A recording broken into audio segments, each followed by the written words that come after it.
Hello everyone, welcome back to my YouTube channel. और कैसे हैं आप सभी?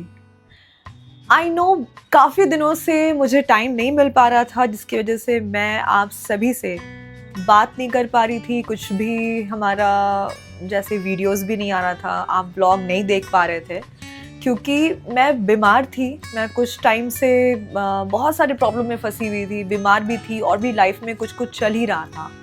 और आज जा कर के मुझे थोड़ा-सा टाइम मिला है और मैंने सोचा कि काफ़ी टाइम हो चुकी है, मेरी व्लॉग भी नहीं आई है। और स्पेशली जो भी मेरे क्लोज़्ड वन्स हैं, जो मेरे फ्रेंड्स हैं, कलीग्स हैं, उन सभी के रिक्वेस्ट के बाद आज मैंने सोचा कि क्यों ना एक व्लॉग के ज़रिए मैं आप सभी के साथ कनेक्ट करती हूँ। और सो आई नो आप सभी लोग बहुत अच्छे से होंगे, प्यार से होंगे। और फेस्टिव सीज़न तो चल ही रहा है, अभी क्रिसमस का टाइम है और न्यू ईयर भी आने वाला है। और आई होप सब कुछ अच्छा ही चल रहा होगा लाइफ में। हाँ, थोड़ा बहुत छोटा मोटा प्रॉब्लम्स, दिक्कतें जो भी होती है लाइफ की होती है, बट दैट्स ओके। क्योंकि अगर प्रॉब्लम्स नहीं होंगी, कुछ होगा ही नहीं, तो मज़ा ही नहीं आएगा ना। मज़ा तो तभी आता है जब छोटा मोटा कुछ कुछ प्रॉब्लम होता रहता है। सो गाइज, मैं पुणे में रहती हूँ और वो भी अकेले। आप सभी को पता है कि मैं बेसिकली बिहार से हूँ। पुणे में मैं यहाँ पे अकेले रहती हूँ और सब कुछ मुझे खुद से ही मैनेज करना होता है। अभी यहाँ का वेदर ऐसा है कि सुबह में काफ़ी सुबह से दोपहर तक थोड़ा धूप रहता है, गर्मी रहती है इनफैक्ट आप बोलो। और शाम रात में बिल्कुल टेम्परेचर डाउन हो जाता है, ठंड बढ़ जाता है, जिसकी वजह से मतलब ये मौसम जो एक दिन में ही इतना चेंज होता रहता है ना। और अक्सर इसी टाइम पे जब हम लोग थोड़ा अपने हेल्थ को नेग्लेक्ट करते हैं तो हम लोग बीमार पड़ जाते हैं। और एक्चुअली यही सारा कुछ मेरे साथ हुआ। मैं बीमार पड़ गई थी अभी और मुझे टाइम नहीं मिल पा रहा था। और मैं जब अंदर से फील ही अच्छा नहीं कर रही हूँ, बिल्कुल स्ट्रॉन्ग भी फील नहीं कर रही थी कि मैं कुछ काम करूँ अपना। और व्लॉग शूट करना तो यार बहुत दूर का बात है। मैं टोटली 2 दिन 3 दिन तो मैं एकदम बेड रेस्ट पर थी बिल्कुल। और मेरा मेडिकेशन चल रहा है अभी भी। और मैंने सोचा कि अब थोड़ा सा रिकवर कर चुकी हूँ तो क्यों ना आज व्लॉग के ज़रिए सभी से बातें करते हैं और अपना एक्सपीरियंस शेयर करना चाहिए। और एक्चुअली मुझे ये काम बहुत पसंद आने लग गया है। मुझे ये वीडियो बनाना और ये सब कुछ बहुत अच्छा लगने लग गया है। एडिटिंग भी मैं खुद करती हूँ, सब कुछ मुझे पसंद आता है। और मैं सिर्फ़ और सिर्फ अपने एंटरटेनमेंट को ध्यान में रख कर के ये कर रही हूँ। मेरा यही मोटिव है कि मुझे खुश रहना है और कुछ ना कुछ एवरीडे लाइफ में सीखते रहना है। तो एक्चुअली इस काम के ज़रिए भी मैंने बहुत कुछ सीखा है। तो मेरा ये बोलना है कि अगर ना कि सिर्फ व्लॉगिंग या फिर आपको आपकी लाइफ में कोई भी चीज़ हो जो आपको पसंद आता हो, जो आपको करने में मज़ा आ रहा है, आप उसको करिए। और स्किल्स ना कभी मतलब वेस्ट नहीं जाता है। कुछ भी सीखिए, कुछ भी करिए और कुछ ना कुछ मतलब अपने स्किल्स में ना ऐड करते जाइए। वो कभी ना कभी आपको हेल्प करेगा। और कुछ नहीं होगा तो एटलीस्ट ये होगा कि आप खुश रहोगे। और जब आप खुश रहोगे तो पॉजिटिवली आप सब काम आप करोगे और सब कुछ आपके आसपास जो वाइब रहेगा वो पॉजिटिव रहेगा। और सब चीज़ जो आप चाहोगे उसी तरीके से वो काम आपका बनता चला जाएगा। और वैसे भी मुझे बचपन से ही मेरे नाना ने सिखाया है कि चिंता चिता के समान होता है। ज़्यादा चिंता करोगे तो चिता के नज़दीक आप जाते जाओगे। तो चिता के नज़दीक अभी जाने का टाइम नहीं आया है, अभी काफ़ी टाइम है। सो बेटर है कि हम लोग ज़्यादा टेंशन नहीं लेते हैं और जितना हो सकता है स्किल्स में वर्क करते हैं। और मज़े में जो भी काम हो रहा है वो मज़े में हम लोग अपना काम करते हैं। अपने आप को हर दिन अपग्रेड करते रहना है, कुछ कुछ सीखते रहना है और आगे बढ़ना है। तो अब रहा बात, जैसे कि आज मैं काफ़ी दिनों के बाद इस तरीके से कैमरे के सामने आ रही हूँ। और कुछ ही दिनों पहले आई मीन 4 डेज़, हाँ 4 ही दिन हुए होंगे, 4 दिन पहले ही मेरे 5K सब्सक्राइबर्स मैंने कंप्लीट किए हैं। तो 5000 फैमिली के साथ जुड़ना, मैं सच बता रही हूँ, मैंने ये सब कभी इमेजिन भी नहीं किया था। ये मेरे एकदम सोच के ना परे है बिल्कुल। मतलब मैंने जस्ट शुरू कर दिया, मुझे मज़ा आता था। एक्चुअली मैं आपको सच बताती हूँ, मैं आपको एकदम शुरुआत से बताना चाहती हूँ एक छोटा सा बात, ज़्यादा कुछ नहीं है, लेकिन I will not take much time here, but एक छोटा सा स्टोरी।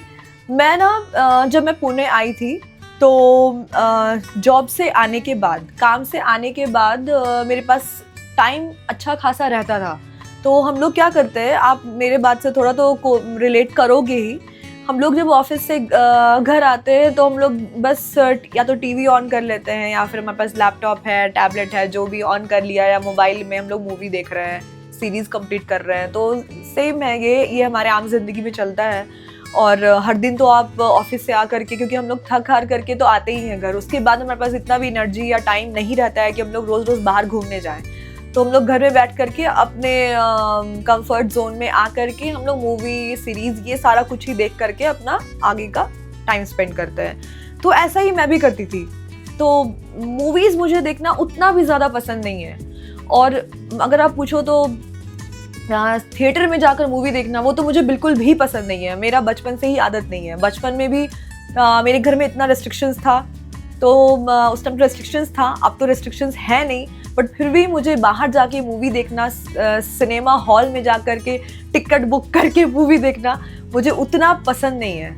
लेकिन हाँ, घर में बैठ करके मूवी देखना मुझे पसंद है, उतना ज़्यादा भी नहीं, लेकिन हाँ कभी कभार बहुत अच्छी मूवी है तो देख लिया।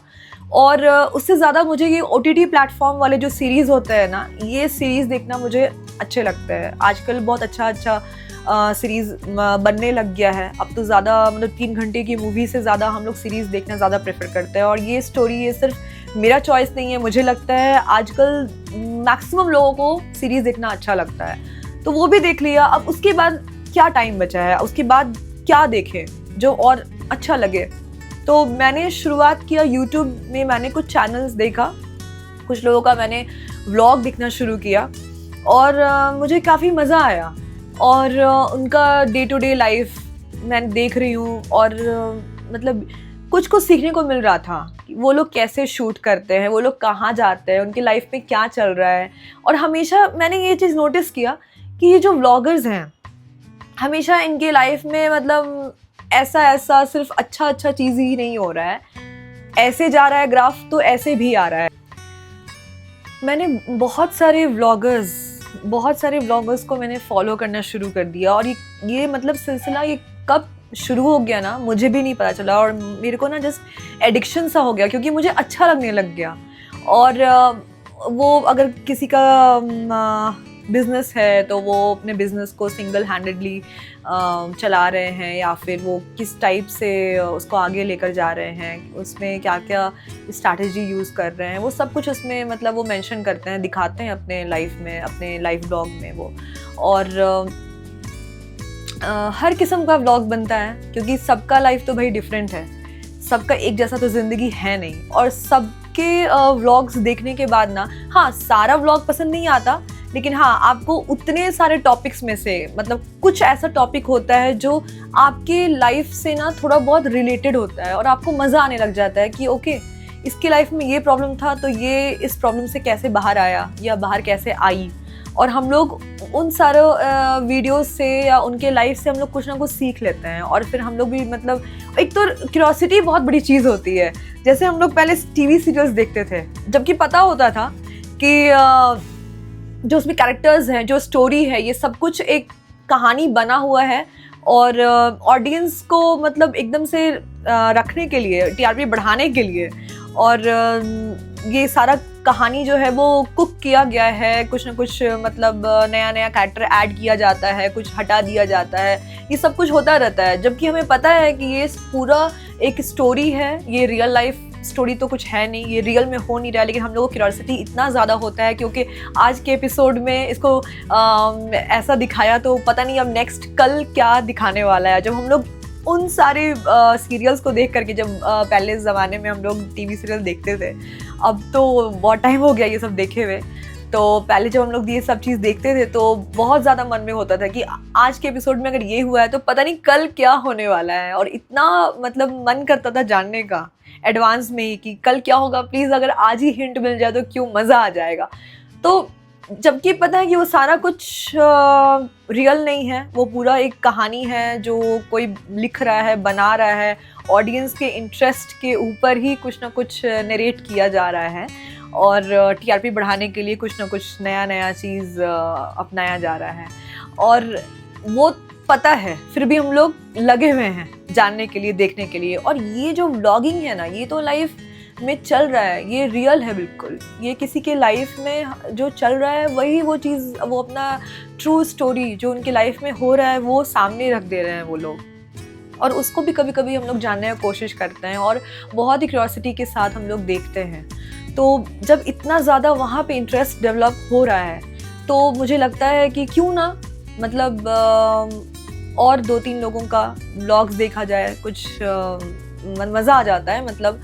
और इसी तरीके से मैंने कुछ व्लॉगर्स को मतलब फॉलो करना शुरू कर दिया। उनकी व्लॉगिंग मैं कभी भी, आज की भी डेट पे, भले मैं खुद का वीडियो बनाऊं ना बनाऊं, बट मैं उन लोगों का वीडियोस ज़रूर देखती हूँ और कभी भी मैं मिस नहीं करती। उनका व्लॉग्स में डेली आता है और मैं ज़रूर देखती हूँ और मज़ा बहुत आता है।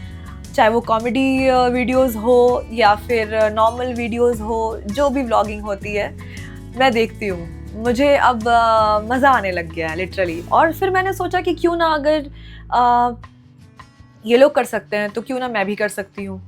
और अगर मैं कर सकती हूँ तो आप लोग को भी अगर इंटरेस्ट होता है तो आप लोग भी कुछ सोचिए और कोई एक पर्टिकुलर नीश के बारे में सोचिए और आगे बढ़िए और आप लोग भी व्लॉगिंग कर सकते हैं। फिर ये सब कुछ सोच करके मैंने भी अपना व्लॉगिंग शुरू कर दिया। बट मैंने रियली सिर्फ अपने इंटरेस्ट को ध्यान में रखते हुए ये सब शुरू किया था, उससे ज़्यादा कुछ नहीं। ये तो मैंने कभी सोचा ही नहीं कि मतलब मुझे इतने सारे लोग मेरी वीडियो को देखने लग जाएंगे, पसंद करने लग जाएंगे। जहाँ मैंने मुझे याद है जब पहली बार मेरे 100 सब्सक्राइबर्स हुए थे तो मुझे बहुत अच्छा लगा था। मैंने स्क्रीनशॉट लेकर के रखा था अपने फ़ोन के गैलरी में। जब 500 सब्सक्राइबर हुए तो भी मैंने यही काम किया, 100, 500, 1000, 2000 और अब 5000, 5000 प्लस फॉलोअर्स हो चुके हैं, 5000 प्लस सब्सक्राइबर्स हैं मेरे पास। और मुझे बहुत प्राउड फील होता है, बहुत अच्छा लगता है। और रियली इन सारी चीज़ों से ना कॉन्फिडेंस बहुत बढ़ जाता है। तो बस शायद इन्हीं सब चीज़ों की वजह से जो 2-3 दिन पहले मैं बीमार चल रही थी वो भी ठीक हो गया है। और बस देखिए, ये जर्नी मैं अभी एंड तो नहीं करूँगी, इसको मैं कंटिन्यू रखूँगी और इसी तरीके से मैं भी मेहनत करती जाऊँगी और मैं कोशिश करूँगी कुछ अच्छा, मतलब डे बाय डे मैं इम्प्रूव करूँ अपनी ऑडियो क्वालिटी, वीडियो क्वालिटी और हर चीज़ की मैं इम्प्रूवमेंट ही लाऊँगी। और मुझे खुद में भी लगता है कि हाँ, मैंने काफ़ी इम्प्रूव किया है और अभी बहुत कुछ बाकी है। ऐसा नहीं है कि मैं परफेक्ट हूँ, बट या I will try my best. So guys, एक खुशी तो मैंने आपको बता दी कि मैं बहुत खुश हूँ और मेरी कॉन्फिडेंस भी काफ़ी बढ़ चुकी है। और मुझे ऐसा लग रहा है कि रियली अगर मैंने ये यूट्यूब जर्नी जो स्टार्ट किया है, ज़्यादा नहीं सोचा था, लेकिन चलो ठीक है, ये थोड़ा बहुत जो भी मैंने सोचा वो अच्छा से सक्सेसफुली ही मतलब आगे बढ़ रहा है। और दूसरा चीज़ ये है, मैं जो मेरी अभी फ़िलहाल की वो दूसरी खुशी ये है कि मैं अभी दिसंबर का मंथ चल रहा है और अभी काफ़ी छुट्टियां भी हैं, क्रिसमस सीज़न है, न्यू ईयर सीज़न है। तो इस फेस्टिविटी के मौके पर मैंने प्लान किया है कि क्यों ना मैं अपने होम टाउन होकर आती हूँ। मुझे काफ़ी छुट्टी भी नहीं लेनी पड़ेगी और घर वालों के साथ एक मुलाकात भी हो जाएगी। All of sudden I plan to go home around 3 months. Yeah, 3 months back I have been to Patna. ये काफ़ी समय हो चुकी थी। मुझे मन में आया कि अभी छुट्टी है तो क्यों ना उसको यूटिलाइज़ भी कर लिया जाए। और लाइक चेंजेस मुझे चाहिए होता है यार। एक ही जगह पे अगर आप 3-4 महीने से पड़े हुए हो तो सच में काम करने का जो वो मज़ा है ना, वो चला जाता है।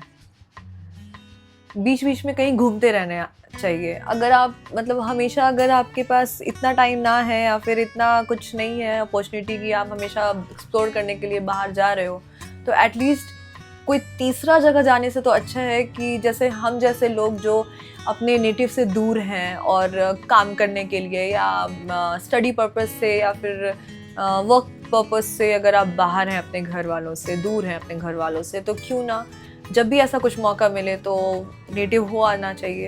तो मैंने यही सारा कुछ सोच करके ऑल ऑफ सडन प्लान किया है। और मज़े की बात ये है, ये जो मेरी प्लानिंग है ना, ये सिर्फ मेरे तक ही है और अभी मैं आप सभी के साथ शेयर कर रही हूँ। मेरे घर वालों को भी इसकी कोई आइडिया नहीं है।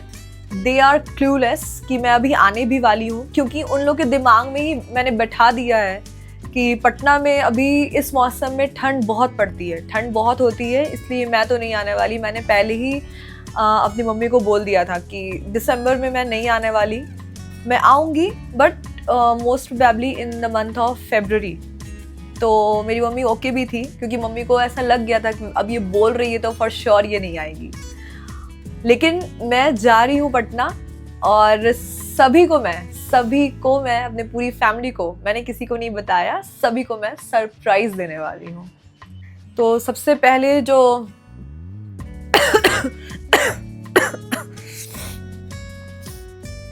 सर्दी खांसी जुकाम अभी कंटिन्यू है। तो सबसे पहले जो खर्च का घर होता है ना, वो है फ्लाइट्स का जो टिकट्स इतना महंगा होता है। और ख़ास करके अभी इस सीज़न में जो फ्लाइट टिकट आपको 6-7 हज़ार का हो जाता है। एक्चुअली पटना का टिकट मुझे महंगा ही रहता है हमेशा। पुणे टू पटना की डायरेक्ट फ़्लाइट है, 2 आवर्स 25 मिनट की फ़्लाइट जर्नी होती है। तो मुझे हर बार ही ये जैसे 6-7 हज़ार में जो टिकट का प्राइस होता है वो अभी मुझे अच्छा खासा थोड़ा महंगा ही लग रहा है, क्योंकि ऑब्वियसली अभी न्यू ईयर का टाइम है, लोग कहाँ से कहाँ जा रहे हैं, ट्रैवल कर रहे हैं। कितनों मेरे जैसे कितनों का प्लान होगा अभी घर जाने का। हाँ ठीक है भाई, मुझे पता था कि अगर मैं अभी प्लान कर रही हूँ तो मुझे कुछ एक्स्ट्रा ही खर्च करने पड़ेंगे घर जाने के लिए, बट दैट्स ओके।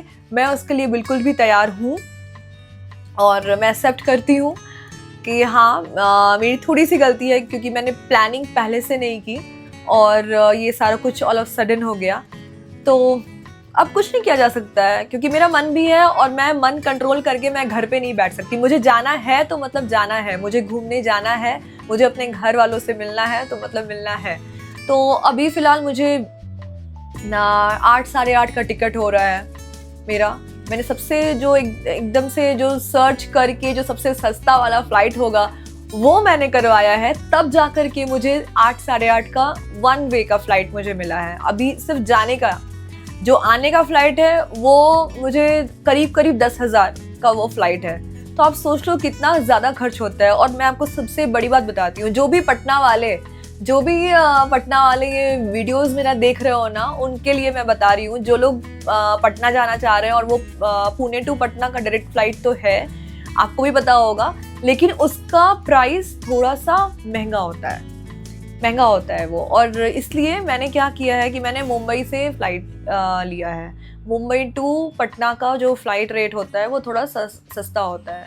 तो मैं पहले तो मुंबई जाऊंगी, पुणे में मैं रहती हूँ, बट पुणे टू मैं मुंबई जाऊंगी and then Mumbai to flight पकड़ के पटना पहुँचूंगी।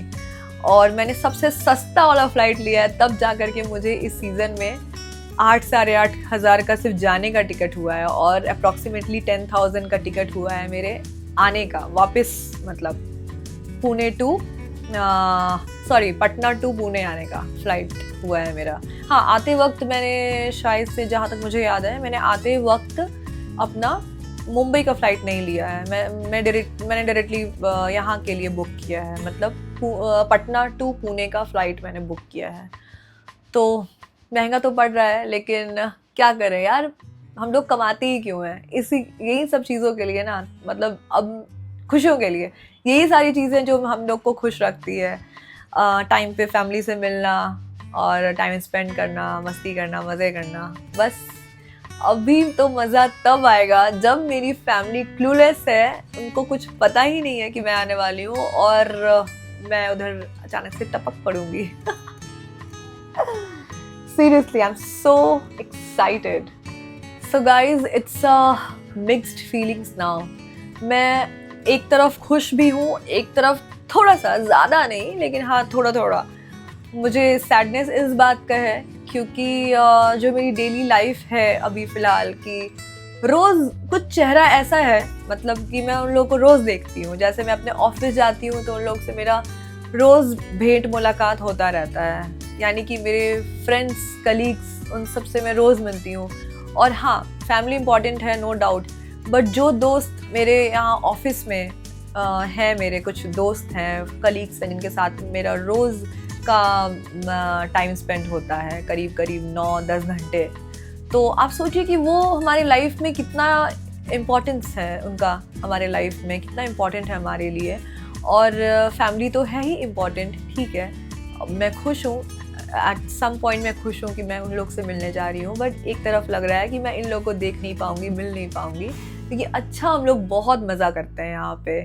मैंने कुछ शॉर्ट्स वीडियोस मैंने निकाले भी हैं अपने फ्रेंड्स के साथ, वो सब भी आपने देखा होगा कि कैसे हम लोग ऑफिस के कैंपस में हम लोग मस्ती करते रहते हैं। अगर थोड़ा सा धूप निकला तो हम लोग क्रिकेट ग्राउंड में चले जाते हैं, या फिर हम लोग का डांस प्रैक्टिस चल रहा है, या फिर हमारा मतलब कभी आप डांस रूम में देखोगे, कभी आपको जिम करते हुए नज़र आएंगे, कभी आपको प्लेग्राउंड में नज़र आएंगे। मतलब हम लोग इधर उधर, कभी हम लोग ऐसे वॉक पे शाम को निकल जाते हैं। तो मतलब कुछ ना कुछ एक्टिविटीज़ होती रहती है, और काम के साथ साथ हम लोग अपना जो भी लाइफ में अच्छा बुरा सब चल रहा है वो सब भी हम लोग शेयर करते हैं। हंसना बोलना वही लोग के साथ है, एक्चुअली सिर्फ मेरा ही नहीं है, उन लोग का भी, सबका फैमिली तो एक ही जगह नहीं रहता है ना। ऐसे यहाँ पे मेरे दोस्त बहुत सारे हैं जो कि अपनी फैमिली से दूर रहते हैं, तो किसी ने कुछ कुक किया है तो वो हम लोग शेयर करते हैं कि ओके, तो तुमने अपने ट्रेडिशन का, अपने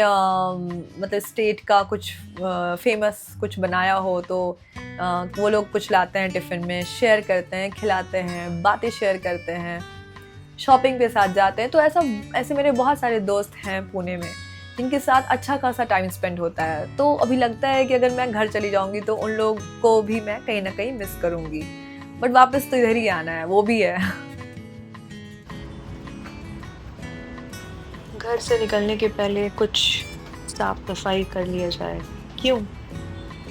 तो मैं आ गई हूँ ये फुल बकेट लेकर के बालकनी का सफाई करने के लिए। बालकनी यार रोज़ साफ़ करो, रोज़ करना होता है, क्योंकि सामने इतना बिजी रोड है, डस्ट और चिड़िया विड़िया जो है वो लोग भी गंदा कर देती है, तो इसलिए अब साफ़ सफाई करके ही यहाँ से निकलना है।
मैंने आप सभी को बताया था कि मैंने प्लान किया है, मुझे अपने घर जाना है और अच्छे से इस छुट्टी को यूटिलाइज़ करना है। मेरी तैयारी कुछ इस तरह हुई है। फ़र्स्ट ऑफ़ ऑल आज सुबह उठ कर के मैंने घर का पूरा साफ़ सफाई किया, जो अभी आपने देखा भी। और क्योंकि घर क्या होता है ना, आप कितना भी साफ़ सफाई करके जाओ यहाँ से, लेकिन जब 10-15 दिन के लिए घर बंद हो जाता है तो पता नहीं कहीं ना कहीं से वो डस्ट आ ही जाता है, धूल पता नहीं क्यों घर में मिलता ही है मुझे, मैं कितना भी साफ़ सफाई करके जाऊँ। But for my self satisfaction मैं घर अच्छे से साफ़ सुथरा करके ही जाती हूँ। और फ्रिज में अगर कोई सामान है खाने पीने का तो वो भी या तो बाहर फेंकना है तो फेंक दो, या फिर कुछ खाने का चीज़ है, ताज़ा है, कुछ ठीक ठाक है तो उसको खा लो। लेकिन फ्रिज में मैं सामान छोड़ कर नहीं जाती, मैं फ्रिज भी क्लीन करके जाती हूँ। और घर में अगर कुछ ग्रीन फ्रूट्स वेजिटेबल्स हैं तो वो सब भी मैं देख लेती हूँ कि अगर मैं यूज़ कर सकती हूँ। अगर जाने के पहले अगर जो भी चीज़ घर में बनाना है वो कुक कर लिया तो ठीक है। अगर फ्रूट्स है एक्स्ट्रा बच गए हैं, मैं उसको खा सकती हूँ तो खा लो, अदरवाइज़ एक्स्ट्रा है तो आप किसी को दे सकते हो तो दे दो। ऐसा ही कुछ मैं करती हूँ। और कपड़ा भी क्लीन हो गया और वॉश करने के बाद आयरन भी हो गया। बस पैकिंग बाकी है, झाड़ू पोछा बर्तन सब हो चुका है, इस घर का डस्टिंग सब कुछ हो चुका है। अब मेरा काम बाकी है, जैसे कि मुझे पैकिंग करनी है। तो पैकिंग करने के लिए सबसे पहले सेग्रीगेट करना पड़ता है कि आप ले क्या जा रहे हो। और कुछ मेरे पास ऐसे भी कपड़े होते हैं जो मैं यहाँ पे मैंने उसको काफ़ी बार पहन लिया है, अब उसको मैं क्या करूँ, तो उसको मैं इकट्ठा करके घर पहुँचा देती हूँ। और फिर घर पे मम्मी जस्ट किसी नीडी को देना है तो वो देती है, या फिर जो भी उसका करे या जो भी है। हम लोग इंडियन लोगों का ये मेंटालिटी है कि हम लोग उस कपड़ों को एंड तक यूज़ करते हैं। अगर उस कुछ नहीं समझ में आता, घर के पोछा मारने में ही यूज़ हो जाता है, लेकिन हो जाता है, या डस्टिंग में ही यूज़ हो जाता है, ये फ़ैन पोंछने के काम आ जाता है, जूता साफ़ करने के काम आ जाता है, कुछ ना कुछ करके। बट हम लोग यूटिलाइज़ कर ही लेते हैं उन सब चीज़ों को, जो हम लोग ऐसे डायरेक्टली फेंकते तो नहीं है। कुछ या तो अगर अच्छे कंडीशन में तो किसी इंसान को दे दो, कोई नीडी पर्सन वो पहन लेगा, अदरवाइज़ उसको साफ़ सफाई या किसी चीज़ में ऐसे वैसे चीज़ों में ऐसे यूज़ हम लोग कर ही लेते हैं। लेकिन हम लोग पाई चुका लेते हैं उस चीज़ का।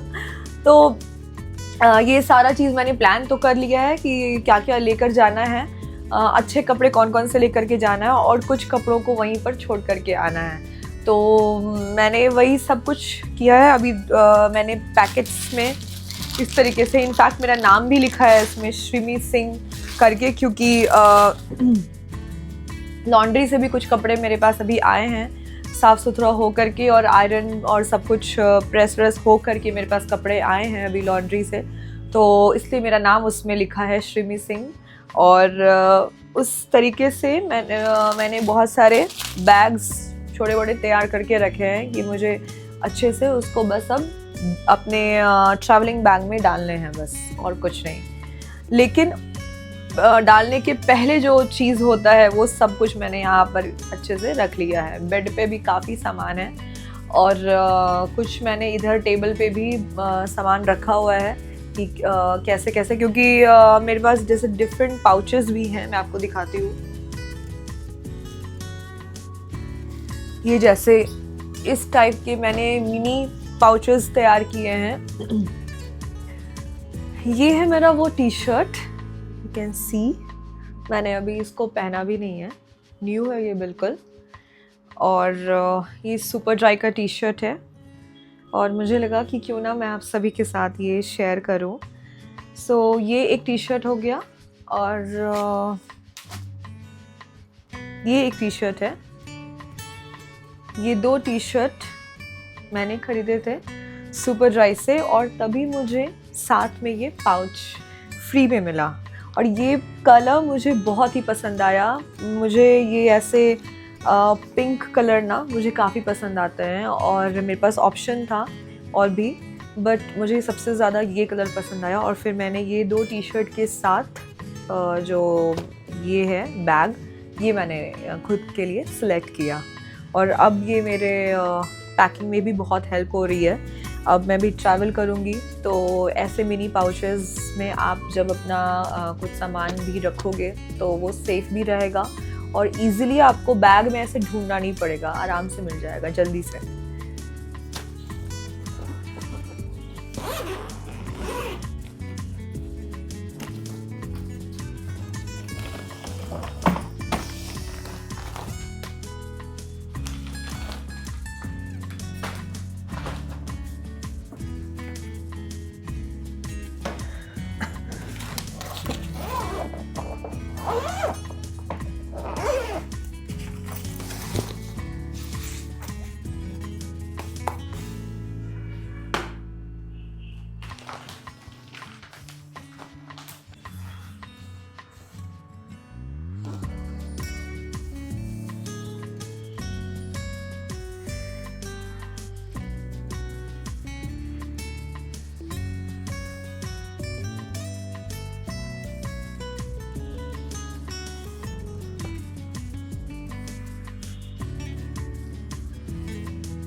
गॉड, ये कैसे लगेगा? पूरा फुल हो चुका है।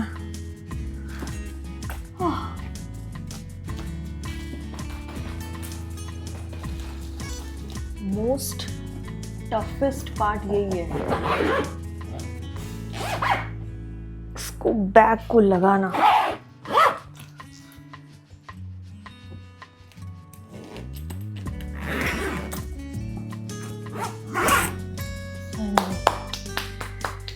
Done. So I have decided I will wear this top and this jeans, ये जो मैंने ज़ारा से ख़रीदा है, और मैं हो गई हूँ अब रेडी। So guys, जैसे कि मैंने आप सभी को बताया था कि मेरी फ़्लाइट है और मैं पटना जा रही हूँ, तो आज ही मेरी फ़्लाइट है और बस कुछ ही देर में मैं निकलने वाली हूँ घर से। कुछ ही देर नहीं, बल्कि मेरे पास भी टाइम बहुत ही कम है। आई मीन नेक्स्ट 5-7 मिनट्स में मैं यहाँ से निकलूँगी। मैं हो गई हूँ रेडी, और कैसी लग रही हूँ मैं, मुझे कमेंट करके ज़रूर बताना। और कैसा लग रहा है मेरा ये हेयर स्टाइल, थोड़ा मेसी सा, मतलब बन जैसा बनाया है मैंने। और शीशा ये थोड़ा साफ़ नहीं है उतना ज़्यादा, तो पता नहीं चल रहा है। मैंने लाइट सा मेकअप किया है और ये मैंने आज सेकेंड टाइम मैंने ये पहना है। तो ये ड्रेस के साथ, आई मीन ये टॉप के साथ मैं ये फर्स्ट टाइम पहन रही हूँ एक्चुअली। ये H&M से मैंने लिया था नेक पीस, तो मुझे लगा क्यों ना आज इसको ट्राई किया जाए, इस पर अच्छा लगेगा। और आई गेस ये अच्छा भी लग रहा है। तो बस मेरी ये जर्नी स्टार्ट ही होने वाली है। मैं पूरी एक्साइटेड हूँ, रेडी हो गई हूँ, मेरी बैग भी पैक हो चुकी है और बस घर को लॉक करते हैं। एक बार सब चीज़ चेक कर लेते हैं कहाँ क्या सामान रखा है, और फिर अच्छे से घर को लॉक करके मैं निकलती हूँ यहाँ से। और मैं अभी पुणे टू मुंबई जा रही हूँ। मुंबई से मेरी फ़्लाइट है, शाम में मेरी फ़्लाइट है। मुंबई टू पटना की डायरेक्ट फ़्लाइट है। तो अभी रास्ते में मैं आपको पूरी जर्नी दिखाती चलूँगी। जहाँ भी मैं अगर रुकती हूँ या कुछ भी, तो वो सब कुछ मैं आपके साथ शेयर करूँगी। मेरे पास ज़्यादा टाइम है नहीं, बट लेट्स सी, निकलते हैं अब। सो मिलते हैं आपसे जल्दी ही। सो मैं रेडी होकर के घर से निकल चुकी हूँ और ये मेरी गाड़ी में आप देख रहे हो, इतना बड़ा सा पार्सल है। गाड़ी में चलते चलते इसका लगता है अनबॉक्सिंग करना पड़ेगा। इतने मशक्कत के बाद मिला तो है एटलीस्ट। मैं घर से निकलने वाली थी और ये मिंत्रा पार्सल वाले का कॉल आया, आज ही मुझे ये डिलीवर होना था। तो मैं अगर आउट ऑफ स्टेशन निकल जाती देन ये मेरा जो पार्सल है, ये पता नहीं इसका क्या हाल होता।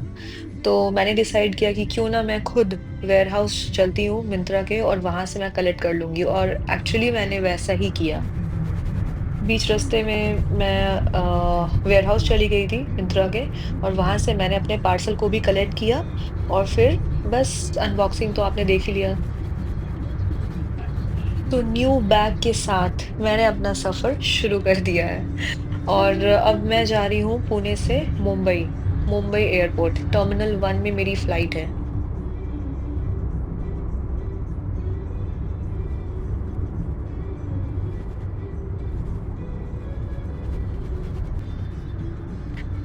ख़ैर अभी तक तो सब कुछ ठीक था, बट धीरे-धीरे जितना भी लेट होता जा रहा था ना, मेरा दिल का धड़कन उतना ही तेज़ होता जा रहा था। और मेरे जो ड्राइवर हैं, मैं उनको बार-बार बोल रही थी कि भैया प्लीज़ आप मुझे आज बस पहुँचा दो, और वो भी टाइम पे, वरना मेरी फ़्लाइट मिस हो जाएगी।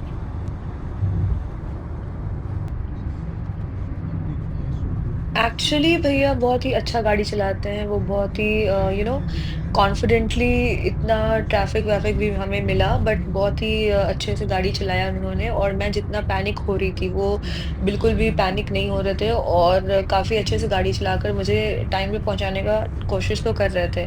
बट उनके लिए ये पुणे टू मुंबई का रूट बहुत ही नया था और इसलिए वो श्योर नहीं थे, और हम लोग एक जगह जाकर के थोड़ा कन्फ्यूज़ हो गए। जिसकी वजह से मुझे काफ़ी समय लग गया। मेनली जो मुंबई जाने वाली रोड है वहाँ वापस आने में, और एक्चुअली हमारा करीब 20-25 मिनट तो उधर ही वेस्ट हो गया क्योंकि हम लोग गलत रास्ते चले गए थे। बट आपको तो पता ही है कुछ भी हमारे हाथ में नहीं होता है। हम लोग लाख कोशिश कर लें, लाख ट्राई कर लें, अगर एवरीथिंग इज़ डेस्टिन्ड, जो है सो है, like we can not change. अभी हम लोग तो लाख कोशिश कर रहे थे कि हम लोग जल्दी से जल्दी पहुंच जाएं, लेकिन ऐसा लग रहा था कि इम्पॉसिबल है टाइम पे पहुंचना। और जिस चीज़ का डर था वही हुआ, मेरी फ्लाइट मिस हो गई। फिर उस चीज़ को तो मैं रिकॉर्ड नहीं कर पाई, मिस होने के बाद मैं बहुत ज़्यादा फ्रस्ट्रेटेड थी। फिर मैं आई बर्गर किंग, यहाँ पे मैंने कुछ खाया क्योंकि मैं सुबह से मैंने कुछ भी नहीं खाया था, और मैं नेक्स्ट फ्लाइट का वेट कर रही थी। First time in my life I missed my flight.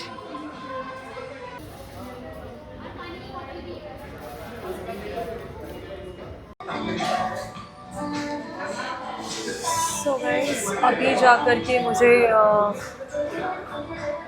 थोड़ा सा राहत मिला है।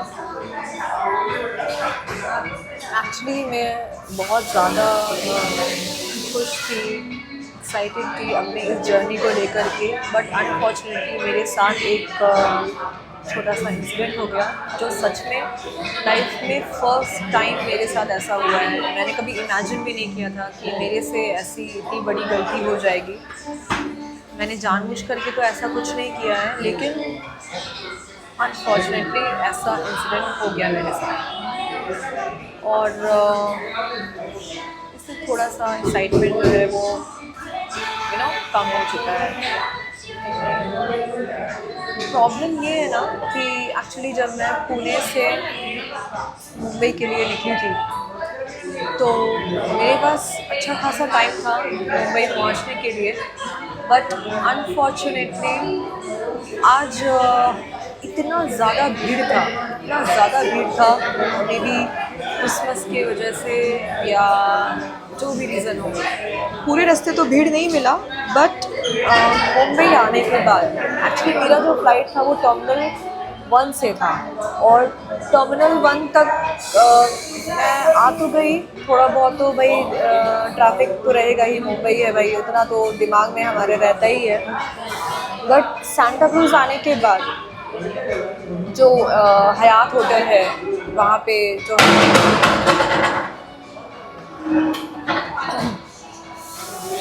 हयात होटल है, तो वहाँ पे बहुत ही सकरा रास्ता जाता है, बहुत ही पतला रास्ता है, तो वहाँ से जो ट्रैफिक जैम होना शुरू हुआ है, लिटरली उसने मेरा बैंड बजा दिया है। वहाँ पे ट्रैफिक ऐसा था, 3.3 किलोमीटर्स की दूरी थी, जो मुझे हार्डली 3-3.5 किलोमीटर, आप कितना मैक्स टू मैक्स आप 20 मिनट में पहुँचोगे, बट अनफॉर्चुनेटली मुझे वो 3.3 किलोमीटर्स एयरपोर्ट पहुँचने में था, और वो मुझे करीबन 45 मिनट्स लग गया कवर करने में। सोचो 40-45 मिनट में 3-3.5 किलोमीटर की दूरी तय करना कितना मुश्किल हो गया। इतना ट्रैफिक था, और वो लास्ट का 3-3.5 किलोमीटर अगर लेट नहीं होता ना, क्योंकि उसके बाद ही 3 किलोमीटर के बाद ही एयरपोर्ट था, मुंबई एयरपोर्ट टर्मिनल 1, तो मेरा फ़्लाइट मिस नहीं होता। तो हाँ मेरे गाइस, मैंने अपना फ़्लाइट मिस कर दिया। जो मेरी फ़्लाइट 6 o'clock में थी, 6:05 PM, और मैं पटना पहुंचने वाली थी 8:30 के अप्रॉक्स, 8:25 PM।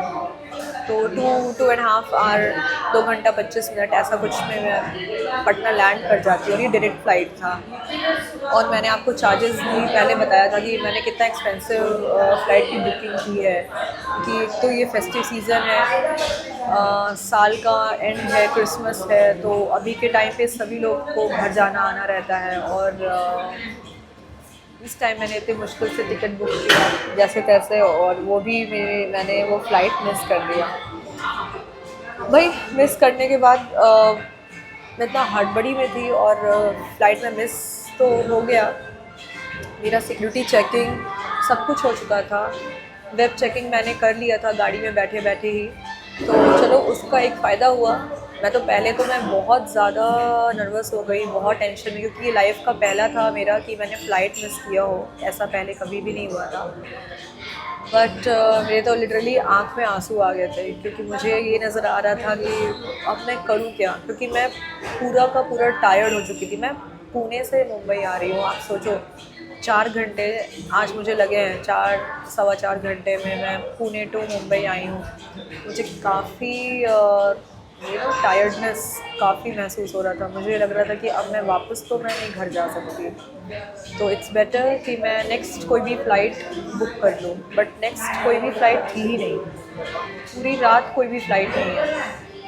अब वो पूरा रात कोई फ़्लाइट ही नहीं है, सुबह अर्ली मॉर्निंग भी कोई फ़्लाइट नहीं है, मैं क्या करूँ।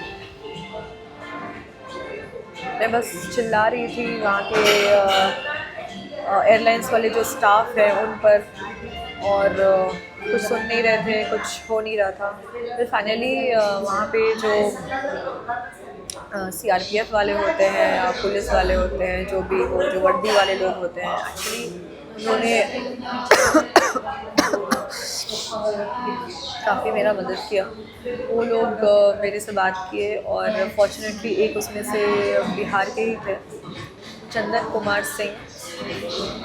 रियली चंदन कुमार सिंह के तरफ से मेरे को हेल्प मिला।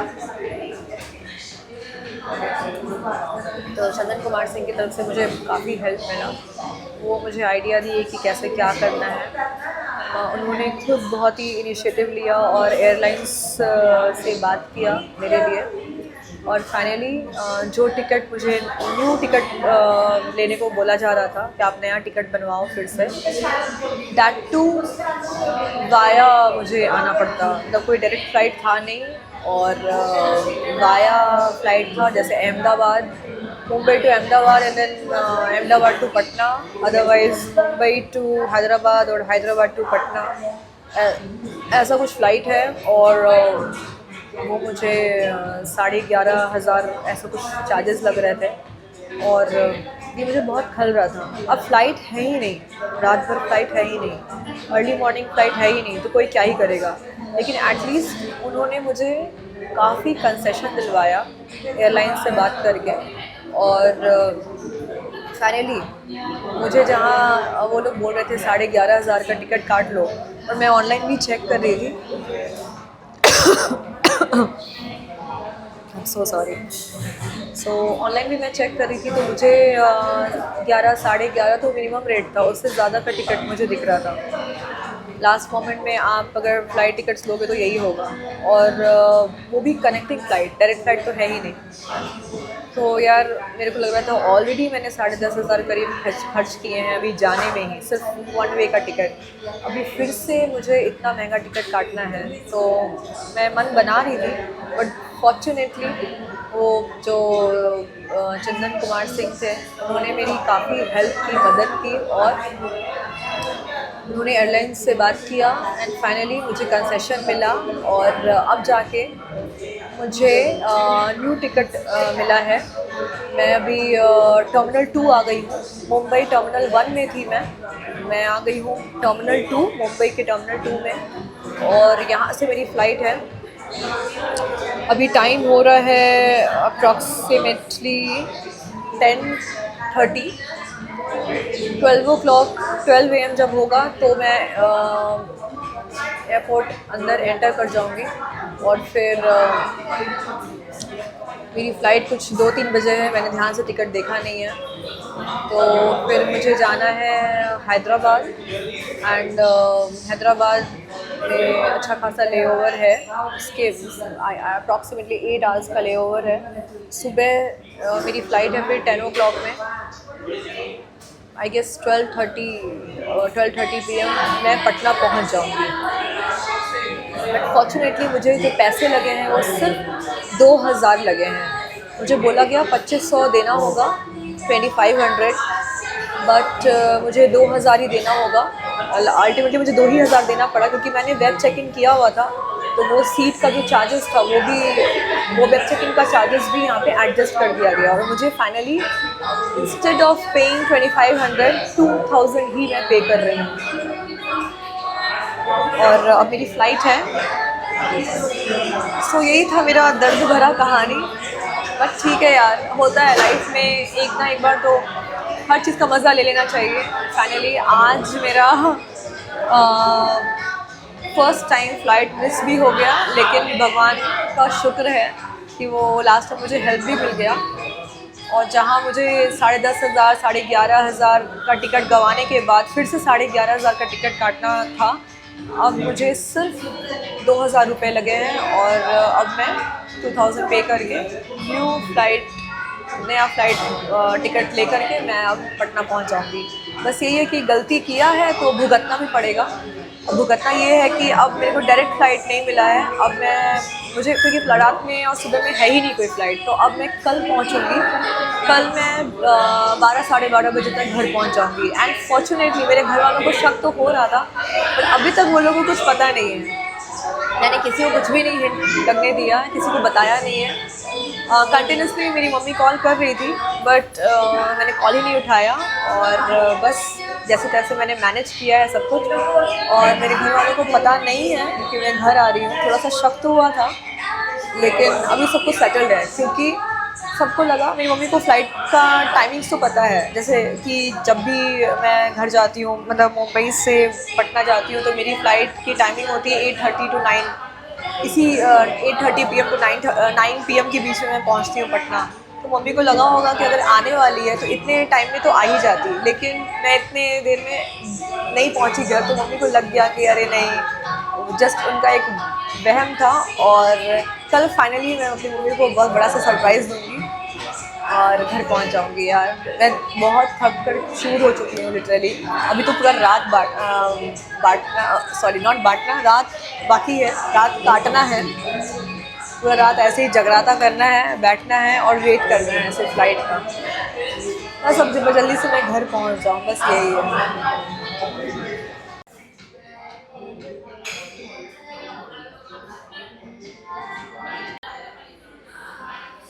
तो यहाँ बर्गर किंग में करीब करीब 2-3 घंटे मैंने टाइम पास किया है, खाया पिया और टाइम पास किया। आखिर क्या करना, फ्लाइट ही इतना टाइम के बाद है तो टाइम पास तो करना बनता है। अब 12 बज चुका है और 12 AM के बाद ही मेरे को एंट्री है एयरपोर्ट में, क्योंकि उसके बाद 2-3 घंटे बाद ही मेरी हैदराबाद के लिए फ़्लाइट है। तो बस मैं जा रही हूँ अंदर। And you can see how beautiful it is.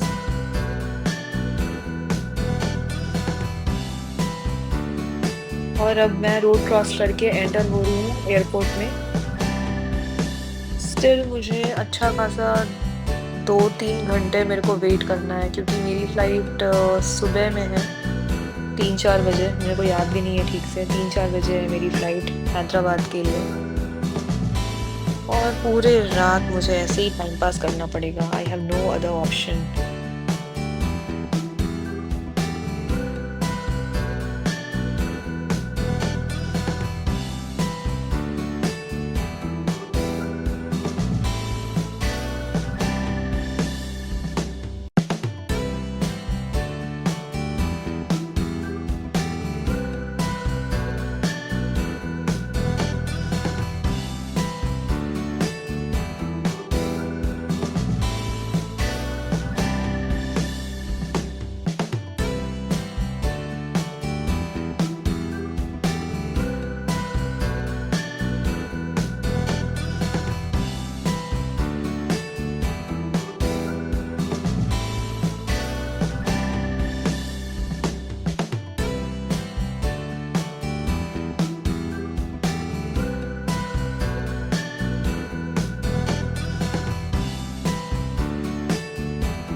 And that's my flight waiting for me. Currently, I'm in Mumbai airport और मैं जा रही हूँ अब हैदराबाद। ठंड बहुत है, इसलिए मैंने जैकेट को उल्टा करके पहना हुआ है और ये मैं अपनी फ़्लाइट की तरफ जा रही हूँ। बस कुछ देर और। Have patience Shrimi.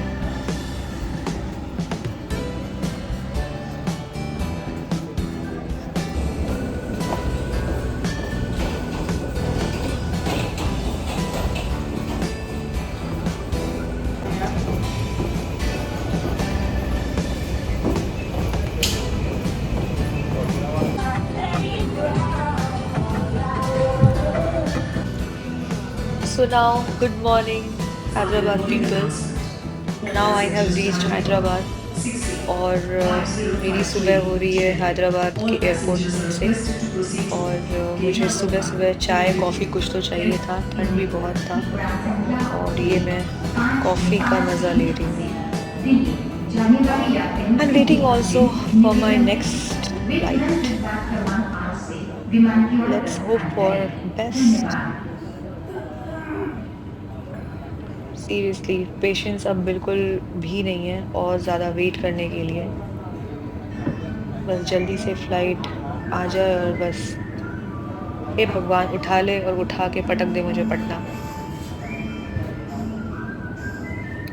ये जर्नी मेरे पेशेंस का लिटरली टेस्ट ले रहा है, सच में।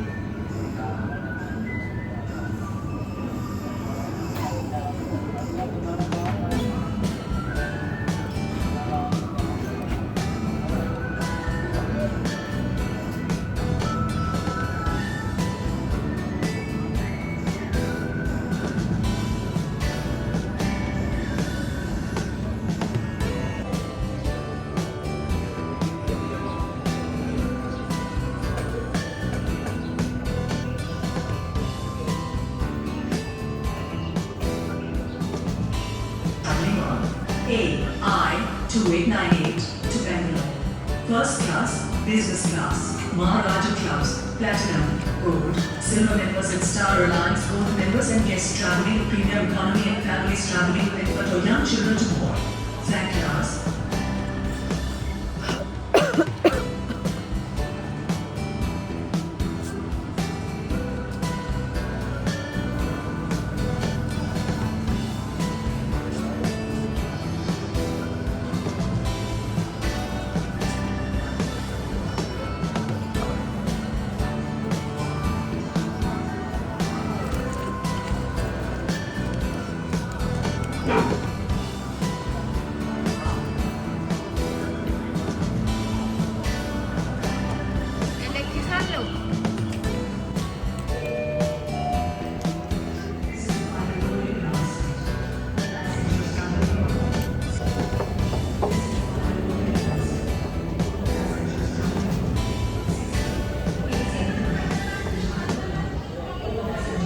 सो गाइज़ अब मैं जा रही हूँ अपनी फ़्लाइट की तरफ, मुझे अब निकलना है पटना।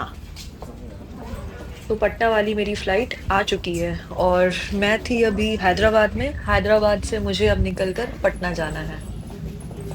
थोड़ा-सा राहत लग रहा है, खुशी हो रही है। थक कर के तो बिल्कुल यार चूर-चूर हो चुके हैं सच में, लेकिन क्या करना। एक्साइटमेंट फिर से है, पेशेंस का तो यार टेस्ट हो चुका है, बट क्या करना है, हमारे हाथ में तो कुछ है नहीं। आई होप मेरी आगे की जर्नी अच्छी रहे और मैं अब आपको दिखाती हूँ कि हमारे जो लगेज होता है उसको कैसे हैंडल किया जाता है, कितने गंदे तरीके से। ये आप देखो किस तरीके से फेंका जाता है हमारे बैगेज को। बहुत ही बेकार ट्रीटमेंट होता है यार, मतलब आप कितने का भी सूटकेस खरीद लो, आपको टूटना ही टूटना है ऐसे में। और अनफॉर्चुनेटली हमारे साथ एक फिर से इंसिडेंट हो गया, ये हमारी फ़्लाइट डिले हो गई और हमें बोला गया कि टेक्निकल ग्लिच की वजह से हमें फ़्लाइट चेंज करनी पड़ेगी। और मैं अभी दूसरे फ़्लाइट में जाकर बैठी हूँ। हम लोग को निकाल दिया गया था सेम फ़्लाइट से और बोला गया था कि आप लोग एयरपोर्ट जाओ। एयरपोर्ट पे जाकर हमारी फिर से सिक्योरिटी चेकिंग हुई और वापस से हम लोग दूसरे फ़्लाइट के लिए आए और अब ये दूसरा विमान तैयार किया गया है और इस विमान से हम लोग पटना के लिए रवाना होंगे। के बदले में हमें कुछ स्नैक्स दिया गया था खाने को और अब टेक ऑफ हो रहा है हमारा।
फाइनली ये वीडियो है मेरी फ्लाइट की जब लैंडिंग हो रही थी पटना में।